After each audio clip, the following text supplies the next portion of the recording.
સરદાર પટેલ યુનિવર્સિટીના આજે 67મા પદવીદાન સમારોહમાં રાજ્યપાલ આચાર્ય દેવવ્રત તથા શિક્ષણ મંત્રી ઋષિકેશ પટેલ, રાજ્યકક્ષાના મંત્રી પ્રફુલ્લ પાનસેરિયા અને યુનિવર્સિટીના વાઇસ ચાન્સેલર જોડાયા હતા અને વિદ્યાર્થીઓને પદવી એનાયત કરવામાં આવી હતી.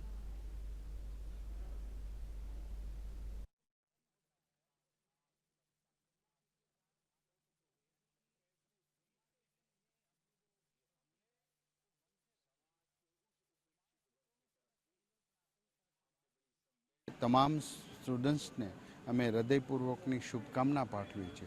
આ એક એવી યુનિવર્સિટી છે જે ભારતના ઇતિહાસની અંદર જ્યારે સ્થાપના થઈ ત્યારે ઘણી ગાંઠી યુનિવર્સિટી હતી, એમાંની સરદાર પટેલ યુનિવર્સિટી એનું સ્થાપના થઈ હતી. તમામ વિદ્યાર્થીઓ જ્યારે આ એચિવ પ્રાપ્ત કર્યો છે, સૌને હૃદયપૂર્વકની શુભકામના પાઠવીએ છીએ. આજે મને મેથેમેટિક્સ વિષયમાં એક ગોલ્ડ મેડલ અને 4 ગોલ્ડ પ્લેટેડ મેડલ મળેલા છે. તો હું મારા ડિપાર્ટમેન્ટનો તમામ શિક્ષકોનો ખૂબ આભાર માનું છું, તેમજ મારા માતા પિતાનો ખૂબ જ આભાર માનું છું.